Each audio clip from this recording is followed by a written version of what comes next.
let's talk about how much funding you got and how that was able to transform your business and to really grow and scale your business compared to where you were before you started with Fund and Grow. First round, we were able to get $78,000 funding. Nice. I was ecstatic about that. 0% interest rate, no fees, and was just blown away, and it was tickled pink, and it was awesome. And then the second round, I think I got 150,000, so a total like $225,000 within 10 months. That's amazing. Awesome. That's awesome. He's sitting here thinking about it, and I was thinking, you said $78,000, and I'm thinking in my head when you said that, I guarantee the next round's going to be higher, because that's usually the way it works, right? You have to build that foundation, and that's another reason why we're 12 months, right? When you were done with that first round of funding, you were told how to remove the inquiries, and you were also told how to utilize the credit, correct? You can't just let it sit there. If you let it sit there, you weren't going to get anything. So kind of explain to the viewers what you learned as far as the inquiry removal and the utilization of the credit, because it's very important. I have 8 years of credit repair, so I think I know it all, right? And so you gave me the option to use the service, but instead you gave me the letters. I tried to use the letters on my own, and I don't know if it's COVID or what have you, I wasn't getting a reply back from them. I kept on just sending letters, and nothing happened. So unfortunately, I delayed my own benefit and good, because I didn't allow your company, the company you use to help with the credit removal or inquiry removal, to work for me, and I should have, and this time I'm going to, because they have the proper means to fight when they don't get responses, to accelerate those removals. And again, being in the credit repair industry, I know how most people think, and they use sometimes the inquiries, the dispute mechanisms online, which are bogus, and you can't rely on those, and you can't use those. In fact, it's not really even deemed a worthy challenge. So, that was one of my own, my own confidence got my own way. And so, next time I'm going to be going through your company that you recommend, and so I can speed up the process, so I can go to funding and renew my contract with you guys and do this again. So, but yeah, the utilization, I was using, they have some great tools where you guys advise me of how to pay invoices and do other things using my credit cards that made it very simple, just a small nominal fee, which is so worth it. I was able to use my credit cards, pay them off. You know what? I used them, come some big chunks, and I paid them off. And that's why my second round was off the charts. I mean, it was just amazing how everything worked together exactly as you guys had scripted and told me what to do, but I had to do it. And that's powerful. That advice and that guidance alone is priceless. It really is. And that's a lot of people, they do come to us and say, why do I need you guys? Why do I need you? And I can do this on my own. I can get credit cards. And my response to them is, you know what? You're absolutely right. You can go ahead and apply, and you can go ahead and try and get you as much business credit. But in a situation like this, where your business is on the line, right? Because you're with us because you need money for your business to grow and scale it, or to even start it up. Why not deal with the professionals? If you end up in a courthouse for whatever reason, you're not going to represent yourself. You're going to hire a professional that can speak to the judge and the other attorney on their level, right? You're going to hire an attorney yourself. Same thing with Fund and Grow. We're the professionals on how to get you in the best lendable position, but also how to talk to the underwriters at their level as well. And it's very difficult for a lot of people to do. I can tell you one thing. If I did not hire you guys, and I can say this as a fact, my funding percentage would have been maybe a 10th or a 20th of what I received. And also in comparison, on the flip side, if I would have used another company that I was working with, I would have paid probably 400% or 500% more based on the funding that I got from you. So again, it's just absolute no-brainer in all regards for anyone that's considering looking for business funding. This is the only way to go, and it's just the best service I've ever seen. John, we appreciate that, and we pride ourselves not only on the business credit, but also the customer service and sharing our knowledge. Right? It's not just the price of the membership to come in and get up to $250,000 of 0% interest business credit.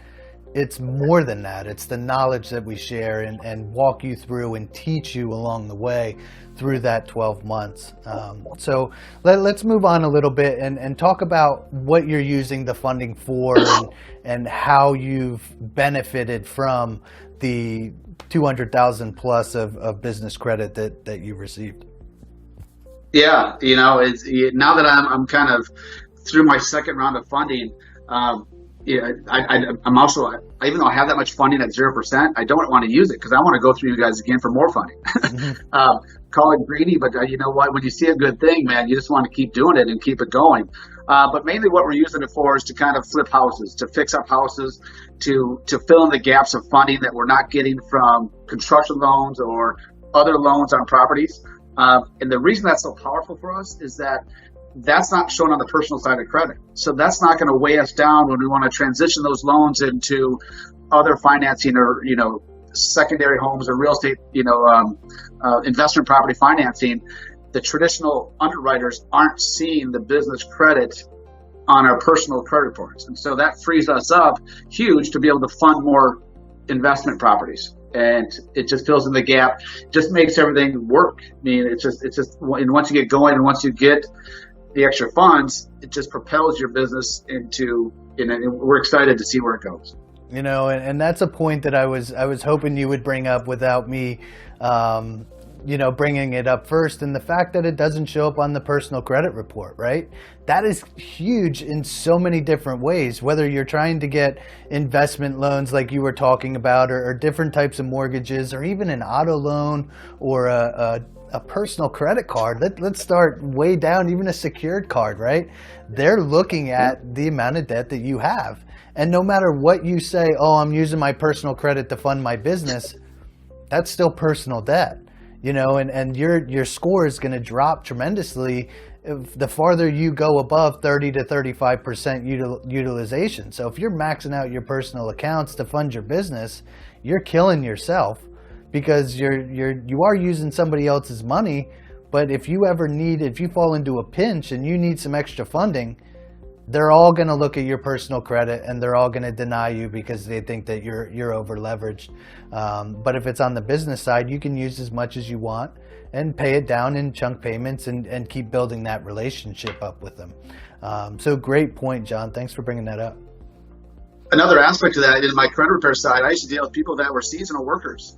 And they were self-employed, and they would work hard in the summer, pay everything off, but in the winter they would use their personal credit to fund their livelihoods, to get through. And they were frustrated because they could never get house loans and they could never buy a new house and all this other stuff because they weren't utilizing their personal credit correctly because they were tying up their self-employed business. And so if they only knew to use these concepts, their life would be so much freer and easier. And that's why I'm excited to share this with everyone who I come across. Absolutely. We see it all the time. I would say about 60 to 70% of our clients come in and they just don't understand. They go onto Credit Karma or something that says that they've got a 750 and hey, they're soaring high and they're ready to go. And then we pull the bank level report that we get and it's really more like a 700, 680. And, they're in shock and they don't realize that having high utilization on your credit or even a late payment or a lot of inquiries, how much it truly affects your FICO score. Not so much the Vantage score, right? The Credit Karmas are there to give you a breakdown of what's on your report. Don't pay attention to the scores. Pay attention to what's on the report. And if you can remember anything, keep your utilization on your personal side down below 30%, and that'll help your scores out tremendously. Exactly. Well said. How about let's talk about how you utilize the funding. Did you use it in any non-traditional ways? As far as I think you even brought it up that you used one of the vendors that we sent you, Plastic. Did you use anything with Plastic? I used Milo. Melio. Okay, let's talk about how they worked and what you were able to do that you can't typically use a credit card for. A lot of places don't accept credit cards because they're just, they don't want to pay those extra fees or whatever have you. And so it's very hard to, once you have credit available, to be able to use those cards for kind of cash payment purposes or to with people that don't really accept credit cards. And so with Melio, it was easy because I could use my credit card. They would charge a simple fee, very nominal. And then I could either get the bank information directly from that vendor, or it would send an email to them for them to discreetly enclose their bank information. Then the next day, the charge of my card would happen and they would get deposited funds into their account. And then I would just pay a small little fee for that service. And so that could be anywhere from $1,000 to $8,000, $10,000. And so it was priceless because how else am I going to go to bank and try and get withdrawal on that business credit card? Usually you pay withdrawal fees. Many banks don't give you, you're restricted on the amount of cash you can withdraw. And then I got to put it in a bank account and send a check. I mean, it's just tedious and it's just not something I want to do. And so this made that whole process so simple. Absolutely. Absolutely. Great knowledge from you, John. I'm sure you've got a lot of information and knowledge that you can help almost anybody that's watching this interview, whether it's on the real estate side or anybody that's got questions about business credit. Obviously, we're here as well if you have any questions about business credit. But John, I want to thank you again for coming on. I definitely appreciate it. And I look forward to much more success and doubling what you have now, because I know we can do it.